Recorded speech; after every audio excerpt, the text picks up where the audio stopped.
Bonsoir Essar. Bonsoir Tom et bonsoir tout le monde.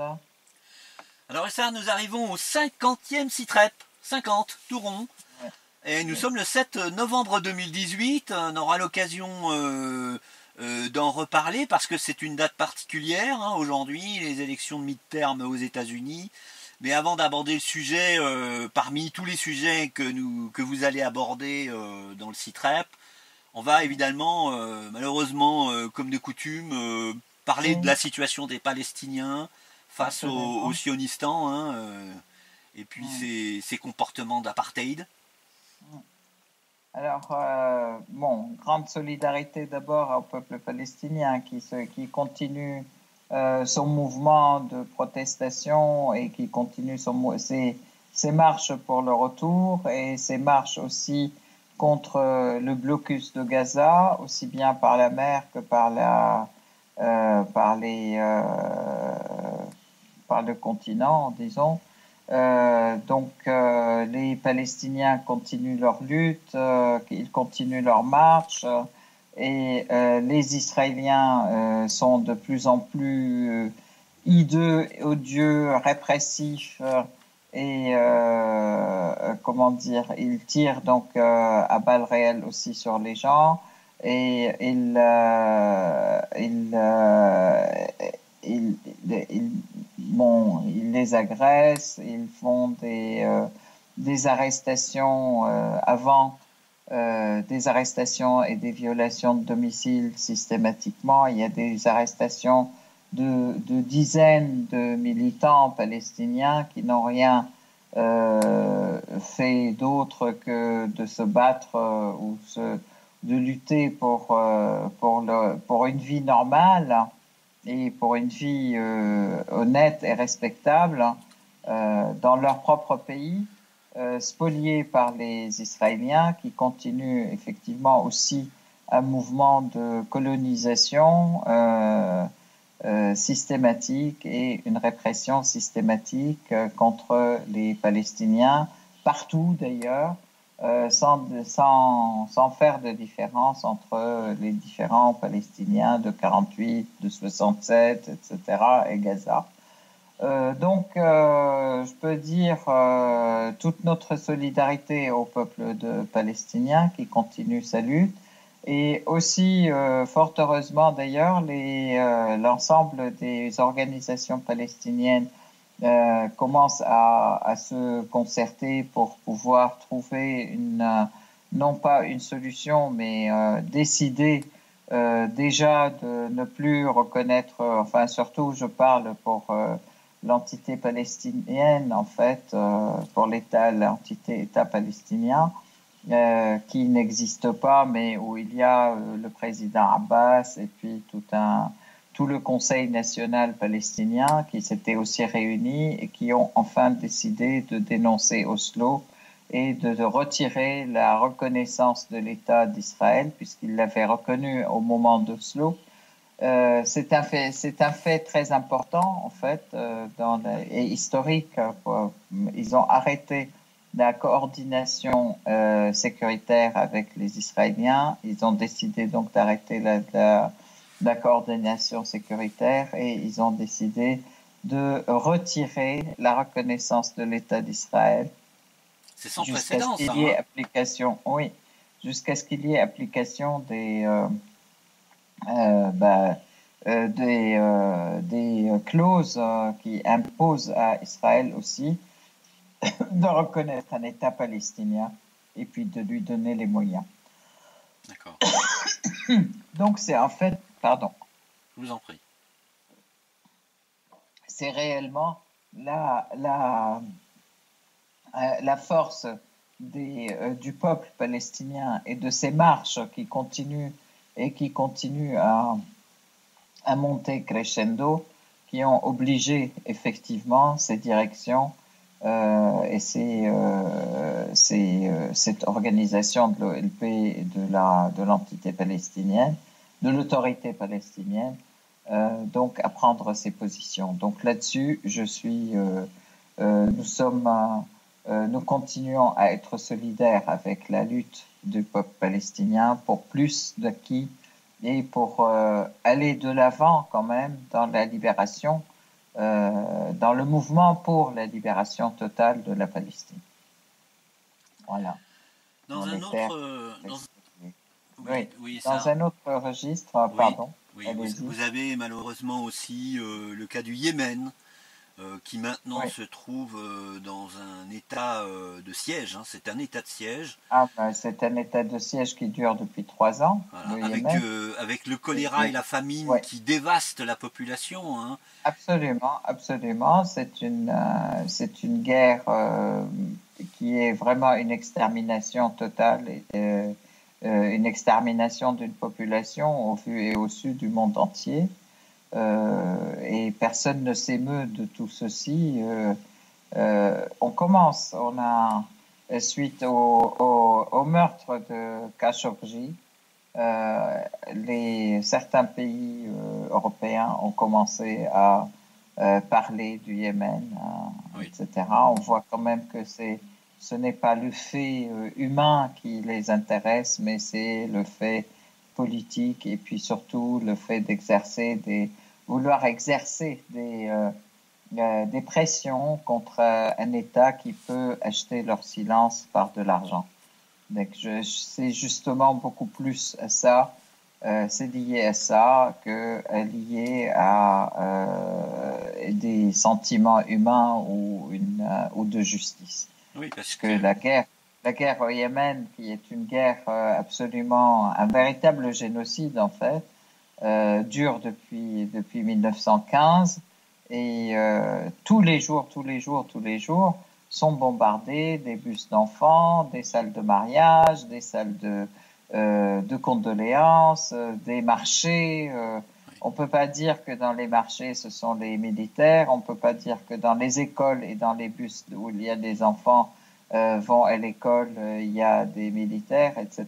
Donc en fait, c'est une véritable guerre qui est menée contre les civils pour faire pression et aujourd'hui, en plus, le blocus fait qu'il y a, malgré toutes les alertes d'ailleurs des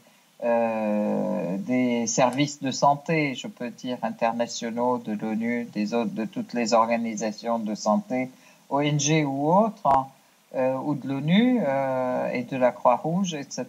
On voit qu'il n'y a absolument aucune réaction sur le terrain. Le blocus continue, les gens sont menacés d'une famine sans précédent, oui, pas menacés, ils meurent de choléra, ils meurent de typhoïde, ils meurent de tout un manque d'hygiène, d'eau potable, etc. Donc c'est une véritable catastrophe humanitaire, je peux dire, mais c'est surtout la catastrophe de l'ONU qui se rend complice, entre guillemets, de tout ça, du fait qu'il n'y a aucune sanction qui est appliquée, qui soit appliquée effectivement au pays agresseur, qui est clairement l'Arabie saoudite, sur demande israélienne et américaine. oui. Clair. Et d'ailleurs, Essar, il faut insister sur le fait qu'aujourd'hui, ce blocus est tel que le port d'Al Hodeida est le seul, qui était le seul, je dirais, la seule entrée pour faire entrer donc des denrées humanitaires Et dans le vivre, pays, oui. est Ouais. soumis à des attaques incessantes de la coalition saoudienne, avec apparemment la complicité militaire des Américains et des Français, hein, sur le sol, hein, c'est-à-dire Ouais, absolument. qui prêtent main forte à cette coalition pour essayer de s'emparer du seul accès finalement pour le Yémen à des convois humanitaires, hein. De toute façon, soyons clairs, cette guerre au Yémen, elle a été commanditée par les Américains. On se rappelle quand même que c'était lorsque le roi Abdullah est décédé, il y a eu une décision, une délégation de 30 personnes qui est allée de l'État américain, qui sont allées soi-disant pour présenter leurs condoléances. Ils sont restés 10 jours en Arabie Saoudite, et puis le jour où ils sont partis, l'Arabie Saoudite déclenchait cette guerre donc contre le Yémen. C'est plus que clair et Oui. c'est évident que ça a été commandité par eux. Ils ont tout fait pour mettre en place cette agression et puis l'alimentation par les armes américaines de cette agression. Et qui est payée bien sûr par l'argent saoudien, l'argent du peuple saoudien. Oui. Donc ça c'est très clair et c'est très clair que cette guerre contre le Liban, contre le Yémen, est largement soutenue par tous les Occidentaux, clairement. Voilà. Donc moi je voudrais passer à la Syrie Bien là, sûr. puisque on passe dans le secteur. Je voudrais saluer aussi la lutte du peuple du Golan syrien, de nos frères et amis en fait du Golan syrien, saluer leur lutte, saluer leur courage qui a résisté donc ces derniers jours. D'abord où il y avait l'entité d'occupation israélienne qui voulait leur imposer l'identité israélienne d'un côté, qui voulait leur imposer aussi des élections locales israéliennes. Et ils ont là, face à ça, ils ont brûlé. Ils refusent en fait tout ceci, donc ils ont brûlé toutes les cartes d'identité qui leur ont été envoyées, les cartes d'identité israéliennes. Ils les ont brûlées. Ils ont aussi boycotté les élections. Ils ont tenu des grands meetings et des grands rassemblements du côté des lieux et des salles d'élection, etc. En fin de compte, la participation aux élections a été non seulement médiocre, mais presque nulle. Et puis, les personnes qui se sont présentées étaient aussi presque nulles. Et ils se sont tous retirés. Une grande victoire pour le peuple du Golan qui affirme, qui hisse les drapeaux syriens partout à la main, refusant donc de manière très claire et très ferme toute cette manigance pour leur israélisation et pour leur intégration dans la société israélienne.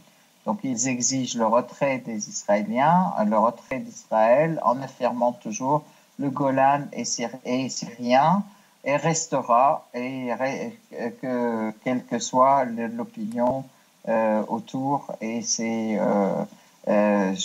pour toujours, même si l'occupation dure. Ça fait bien sûr maintenant 50 ans que ça dure, depuis 67 hein, et 51 ans même, et que malgré tout, même si ça dure plus longtemps, le Golan est et sera syrien et le restera. Donc ça, c'est une grande affirmation. Je voudrais saluer cette solidité et cette lutte qui est vraiment très importante. Je souligne toute notre solidarité. En Syrie aussi, il y a eu énormément de mouvements de solidarité avec eux. Il y a eu notamment avant-hier, samedi, il y a eu un rassemblement aux frontières avec le Golan de l'autre côté des barbelés de Syriens de Syrie qui ont serré la main, je dirais, et ont serré les rangs avec les Syriens du Golan. Ça a été quelque chose d'absolument émouvant et fantastique. Beaucoup de personnes des deux côtés qui se parlaient à travers le barbelé. Bon, mais surtout en s'envoyant des messages de solidarité, d'encouragement, et puis de lutte commune, puisque c'est notre lutte contre l'occupant israélien. Donc c'était dans les villes de Majd al-Shams, de Mas'adeh, de toutes les villes du Golan occupées, du Golan syrien occupé. Voilà. Ça, c'est quelque chose de très important au moment de la montée des luttes aussi en Palestine, ce qui montre que toutes ces luttes sont liées. Et aujourd'hui, en fait, les victoires syriennes donnent du courage à toutes les populations sous occupation et puis les poussent à se soulever et à ne pas se soumettre à l'occupant et surtout ne pas se soumettre ni au terrorisme, ni à son terrorisme, ni à sa violence, ni à sa répression. Donc, vive la Syrie, vive la Palestine et la libération arrive et arrivera rapidement. Vous me disiez dans la préparation de ce SITREP, Essar, que la police israélienne aurait utilisé des tirs à balles réelles même sur les manifestants du Golan. Tout à fait, ils ont tiré sur les manifestants. Il y a eu des morts, des blessés, comme d'ailleurs ils le font aussi sur les manifestants de Gaza. Et il y a quand même il y a une centaine de morts, 200 morts, je crois, depuis le début des marches, hein, et plus de 2000 blessés en Palestine. Donc c'est quand même énorme, hein. Je voudrais juste interpeller cette opinion médiatique des médias mainstream qui se sont agités comme des malades pour le crime, certes vil et vilain, de Khashoggi, mais tout ça pour une personne, alors que les peuples subissent des horreurs, mais ça ne les émeut pas et ils n'en parlent pas autant. C'est sûr que c'est très étonnant, quand même, ces deux poids, deux mesures. Alors justement, Essar, ce que vous venez de dire est tout à fait pertinent puisque on a depuis plusieurs semaines des bombardements criminels de la coalition US qui utilisent du phosphore blanc dans des zones concentrées civiles, hein, ce qui est formellement interdit hein, par les traités internationaux. Et donc, à plusieurs reprises, hein, ça c'est dans la zone qui est, entre guillemets, enfin qui est contrôlée par les FDS, qui sont eux-mêmes contrôlés par les Américains, et qui a d'ailleurs permis, curieusement, enfin ceux qui savent que Daesh a été créé par les Américains, ne seront pas étonnés de savoir que, curieusement, actuellement, il y a un redéploiement des terroristes de Daesh qui avait été quand même très sérieusement, très sévèrement battu par l'armée syrienne et son allié et ses alliés irano-libano-russes. Hein. Tout à fait. En fait, bon, là, effectivement, il y a des bombardements criminels. C'est pas la première fois, ça fait 2 semaines. Les bombardements sur les villes de Hejin, sur la ville de Sosa et autres villes de l'est de l'Euphrate et puis qui sont proches et en fait du gouvernorat et de la campagne de Derzour. Ces bombardements menés par les pays qui se disent pays de la coalition américaine, c'est-à-dire français, britanniques, allemands et américains, qui tirent du phosphore blanc sur la population civile. Donc ils visent des hôpitaux, des écoles. Que je sache, dans les écoles, il n'y a pas beaucoup de militaires. Les hôpitaux, sur les marchés, c'est pareil. On sait que les bombes au phosphore, qui sont très très brûlantes, font monter la température jusqu'à 1700 degrés. Ah oui, oui, ça provoque des blessures extrêmement graves et des souffrances atroces. Hein.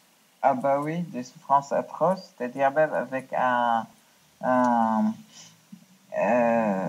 éclat, on peut mourir, mais c'est une mort lente parce que ça progresse à l'intérieur.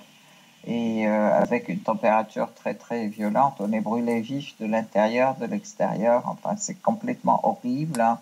comme morts, mais ils les utilisent en toute quiétude, en faisant les Nations Unies laissent faire, ne remarquent même pas. Les rapports de l'ONU, au contraire, s'attaquent à l'armée syrienne et au peuple syrien qui résiste au terrorisme et qui ce sont finalement des rapports complètement mensongers qui circulent et je crains que l'ONU ne participe elle-même à la violation de sa propre charte, hein, et à la violation de ses propres lois, ou alors couvre ces violations sous prétexte qu'elle est alimentée par les États-Unis ou par l'Arabie saoudite. C'est quand même un comble et je dirais un scandale, en fait, un scandale humain pour moi. Et un scandale des principes, parce que l'ONU, elle est faite pour protéger les gens, elle n'est pas faite pour les agresser. Or, on la transforme en institution d'agression. Donc voilà, ça c'est pour ce qui est de la Syrie.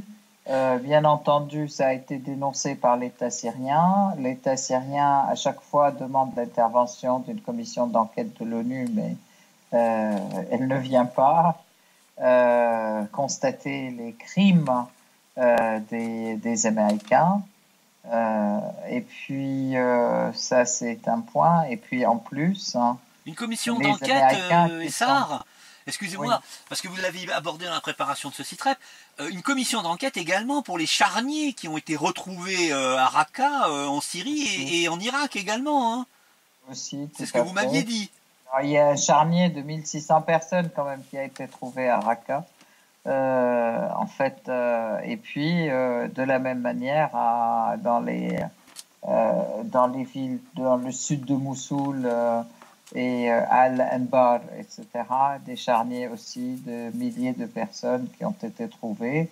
Là, pour une fois, l'ONU en parle. En fait, il y a une commission de l'ONU qui en parle, mais il faut qu'il y ait des commissions d'enquête, des commissions d'études pour reconnaître les gens, etc.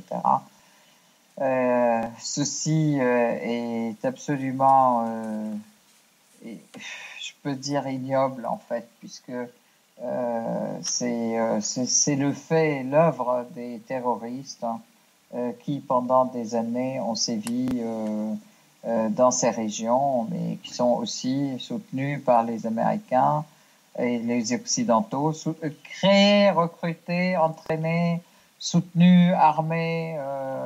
Avec une logistique qui est importante. Donc tout ça, c'est par ces pays occidentaux qui maintenant, au lieu de se salir les mains à faire les guerres, ils les font faire par des proxys, par des mercenaires interposés. Voilà.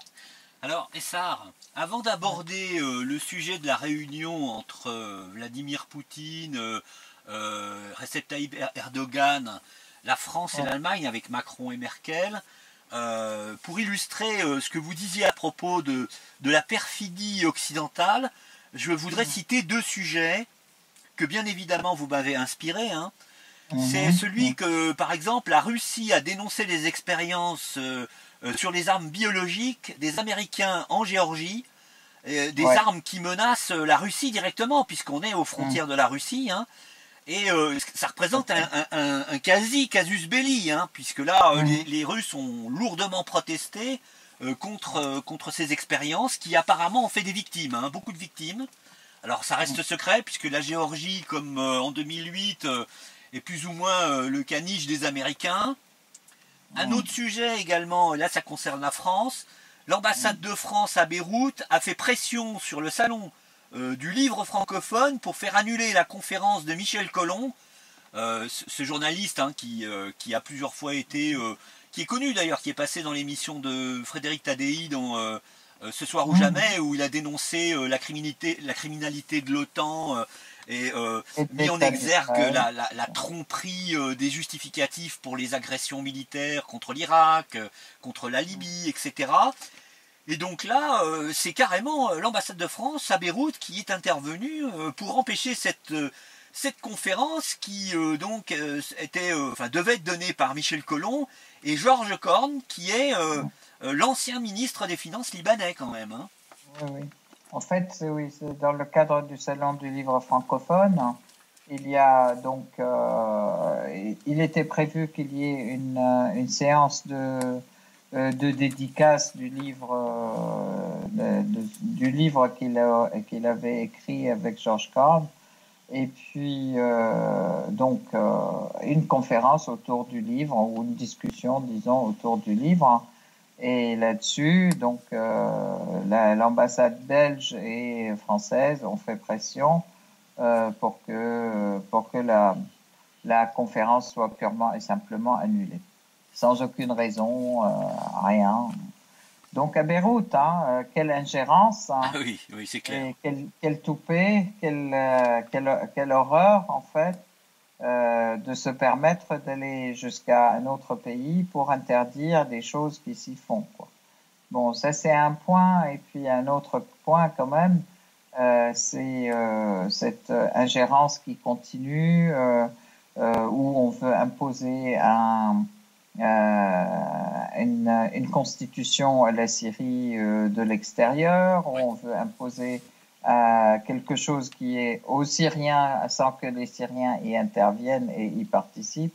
Enfin, tout ça, ça paraît relever vraiment du même esprit odieux et comment dire, C'est de qui se l'impérialisme. permet de s'ingérer, impérialiste complètement, qui se permet de s'ingérer dans les affaires des autres pays pour décider qui dirige pas et comment, etc.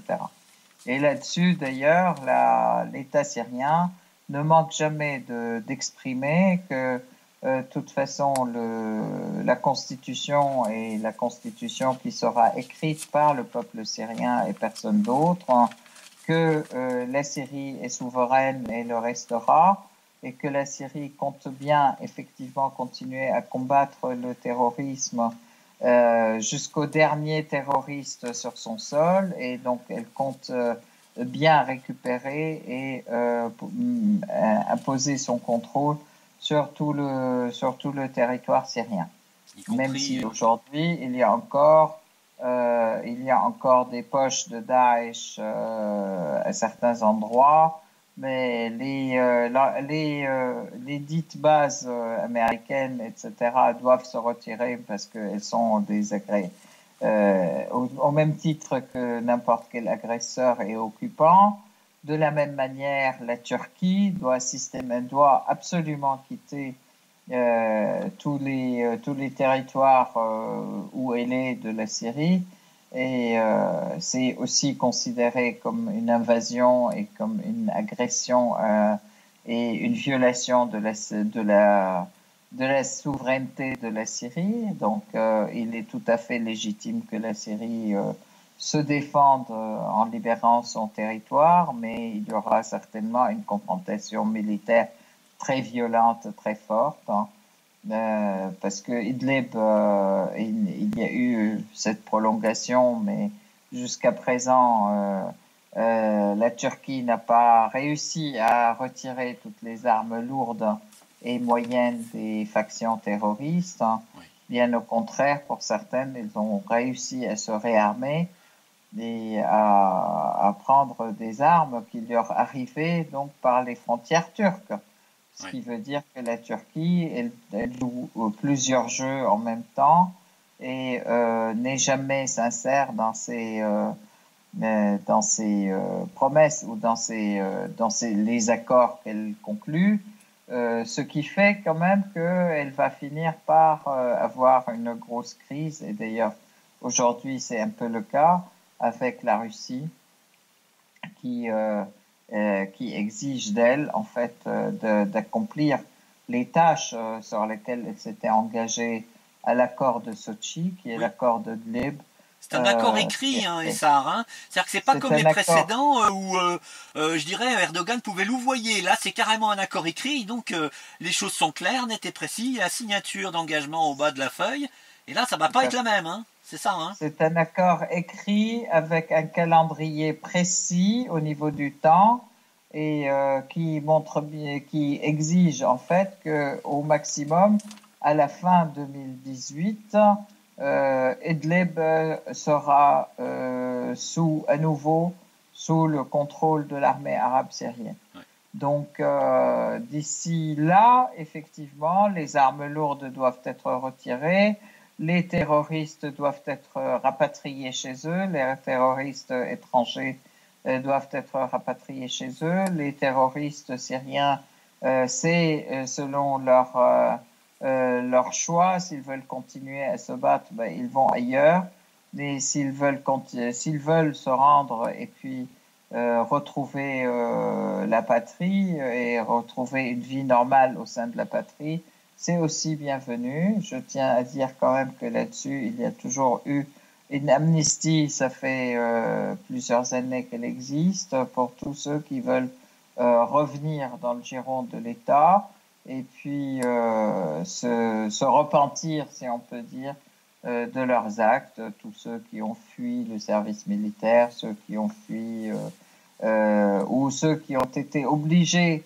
d'être enrôlés du côté des terroristes, parce que ceux-là, effectivement, ils enrôlaient de force et ils continuent à le faire d'ailleurs. Tous les jeunes et tous les hommes de la population des villes qu'ils dominent, donc des villes et villages qu'ils dominent. Donc c'est sûr que parfois on comprend que les gens n'ont pas d'autre alternative parce qu'ils n'ont pas le moyen de s'opposer à cette, déferlante d'horreur et de violence. Oui. Donc voilà. Et le dernier point de cet accord, quand même, qui rend la Turquie garante des terroristes et qui doit quand même elle-même lutter contre le terrorisme et faire en sorte que les gens qu'elle soutient, notamment les autres factions, puissent s'opposer au terrorisme. d'Al-Nosra et de Daesh, qui sont les deux organisations qui sont mises sur la liste des terroristes internationaux, en fait. Alors, Voilà. et ça, justement, vous parliez de Daesh, et il y a deux éléments quand même importants Oui. d'information. C'est qu'on a découvert, l'armée syrienne a découvert des pièces archéologiques volées par Daesh dans les repères de ces terroristes. Et puis, vous parliez aussi de recouvrer la souveraineté sur le territoire syrien occupé par les terroristes.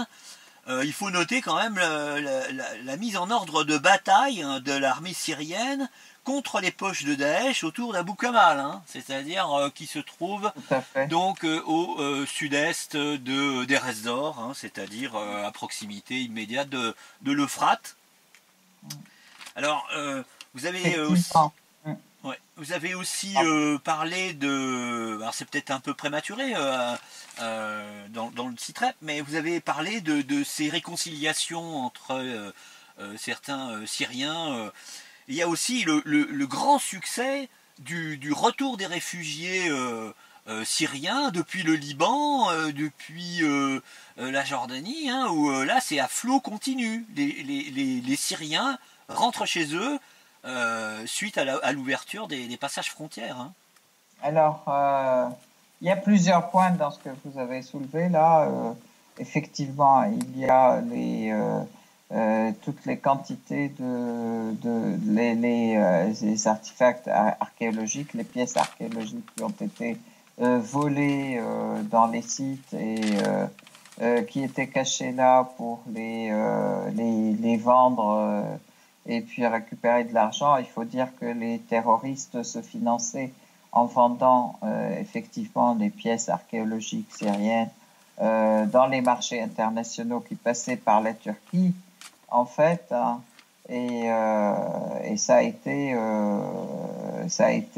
très très en fait comment dire, ça a été fréquent, je peux dire, et puis à tel point où par moment on retrouve effectivement certaines pièces qui sont retournées par des pays qui respectent le sens de la propriété archéologique, qui ont été retournés en Syrie. Ça, c'est un premier point. Le deuxième point, les bombardements et ce qui a été trouvé dans les lieux, dans les bunkers des terroristes. On continue encore jusqu'à présent à trouver des armes, des explosifs, des munitions, des médicaments, des lunettes de nuit, donc tout ceci avec aussi des produits chimiques, hein, de tous les pays occidentaux, y compris d'Israël, des armes de tous les pays occidentaux, y compris d'Israël. On continue à découvrir et à dénicher, même dans les villes et les villages qui ont été libérés depuis un an. Donc, par exemple, la banlieue de Homs, la banlieue de Hama, dans les villes et dans les villages autour de Konetra, dans les villages autour de Soueida et de Dera qui ont été libérés. Donc maintenant, ça va faire presque 6 mois qu'ils sont libérés et on continue à trouver des caches d'armes, des tunnels qui sont remplis d'armes et d'explosifs, etc. Et du poison d'ailleurs. Donc tout ceci pour dire que les terroristes ne manquaient jamais de munitions et ne manquaient jamais d'armes. Par contre, ça arrivait à l'armée syrienne, à l'armée arabe syrienne de manquer de tout ça parce qu'elle est basée elle a ses armes et ses munitions de 74. Et en fait, effectivement, l'arrivée des Russes a permis de contrecarrer en fait ce manque, mais c'est clair que c'est juste la foi et la détermination de l'armée arabe syrienne qui dessine tous les jours des grandes épopées héroïques, hein, et qui permettent donc de tracer la voie de la victoire que nous vivons aujourd'hui et qui va continuer de toute façon dans les deux lieux là qui sont encore à libérer, donc Idlib d'un côté et l'est de l'Euphrate de l'autre côté. Là, c'est vraiment très, très important à le voir. Dernier point que je voudrais aussi aborder dans ce sillage, en fait, c'est on a parlé des charniers, on a parlé des villes qui ont été bombardées sur la tête de leurs habitants. Oui. La Turquie en fait aussi de la même manière. Il y a aussi la destruction de monuments qui ont été absolument faits de manière aussi systématique, de manière à brouiller l'histoire, à changer presque l'histoire et à faire en sorte que le peuple syrien puisse oublier son histoire. Et bien là, c'était un échec total pour leur plan, puisque le peuple syrien reprend et se réapproprie son histoire et va reconstruire l'ensemble de tout ça. L'ensemble de son histoire, l'ensemble de son passé, que les Syriens ont pris conscience aussi que les pays impérialistes écrivent l'histoire à leur manière et veulent nous apprendre cette histoire de manière à ce qu'on l'approprie et à ce qu'on pense que c'est ça notre histoire. C'est écrite par eux et pas écrite par nous. Donc là, on a pris conscience et de ce fait, il y a une volonté effectivement de se réapproprier notre histoire, de nous réapproprier notre histoire et puis de la redécouvrir à nos yeux, avec notre lecture et avec notre détermination. Ça passe aussi, je dirais, par la restauration des lieux où l'histoire profonde, l'histoire ancienne vraiment de la Syrie a été restaurée, hein, c'est-à-dire oui, le musée, hein, vous m'avez dit que le musée oui, le de musée Damas a ouvert ses portes justement le musée national de Damas a réouvert ses portes cette semaine, hein, Après 5 ans de fermeture, hein. après qu'il était fermé pendant 5 ans, effectivement. Là, ça a été rénové et réouvert et j'invite donc tout le monde à y aller, tous ceux qui sont à Damas à y aller. Je voudrais dire quand même qu'il y a une activité, une créativité culturelle et intellectuelle foisonnante à Damas. Nous avons aussi assisté à une grande pièce de théâtre. C'est la première pièce opérette, hein, chantée, du théâtre chanté de de la troupe Al-Farah, qui a été créée par le père Zahlaoui.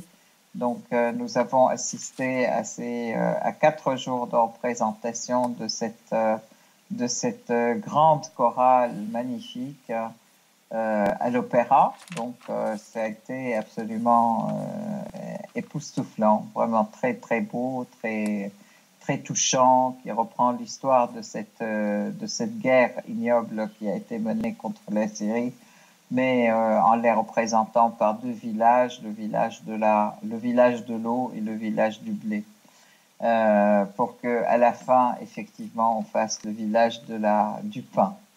Ça, c'est un grand événement. Puis il y a d'autres événements aussi tous les jours, des événements culturels, des créations. Donc à l'opéra, il y a eu un ensemble symphonique qui est l'ensemble symphonique syrien, mais aussi il y a eu des quatuors qui sont venus de l'extérieur, notamment le quatuor arménien, je crois. Et donc une activité culturelle qui est vraiment très très présente et très très créative, hein. Là, en Syrie, en ce moment, on a eu un groupe d'amis français solidaires qui sont venus, qui ont assisté avec nous au ciné-club de notre association Ahfad Ashtar.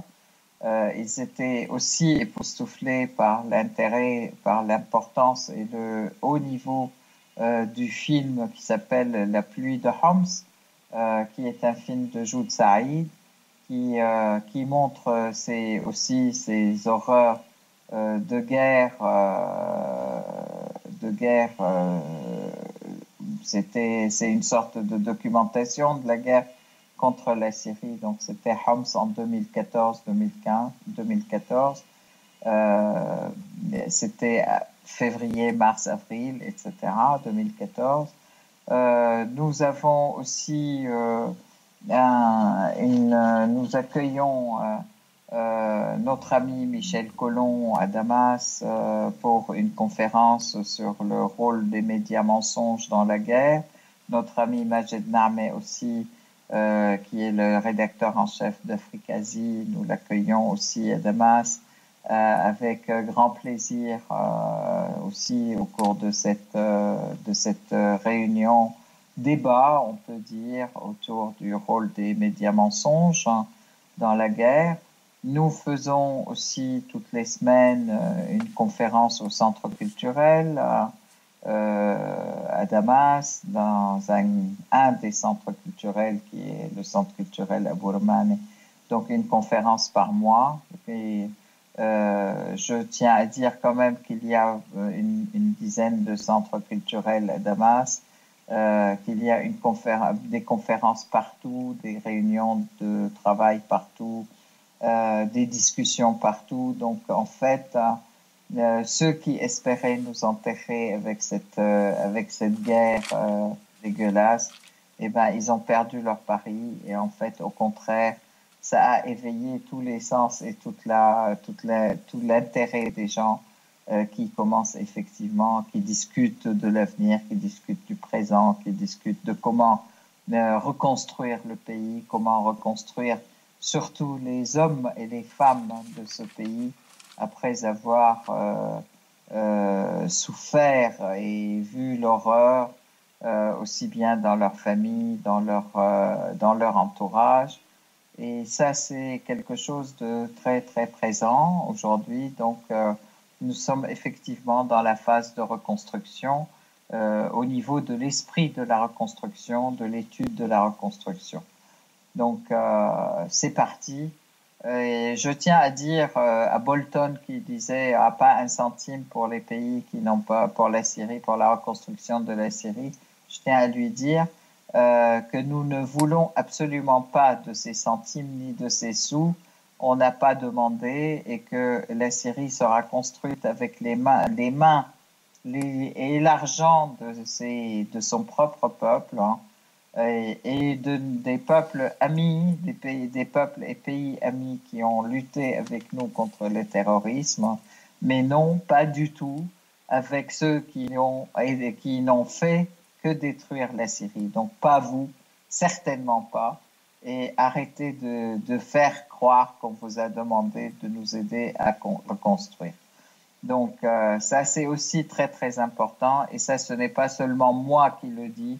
Là, c'est la position de l'ensemble du peuple syrien qui a été relatée par notre président Assad, qui a dit effectivement la Syrie sera reconstruite avec les mains de notre peuple et avec les richesses de notre peuple. Je voudrais dire 2 mots quand même de cette ouverture du passage de Nsib. Oui. Très rapidement, ceux qui pensaient nous affamer et ceux qui pensaient que en faisant le blocus contre nous, ils ont fait leur propre blocus eux-mêmes. L'ouverture du passage d'Ansib a vu effectivement beaucoup plus de voitures jordaniennes qui se sont rabattues sur ce passage, sont venus en Syrie et ils sont repartis chez eux en ayant des voitures complètement bondées et bourrées de vivres, de pain, de légumes, de fruits, etc. et de viande, revenir chez eux en Jordanie.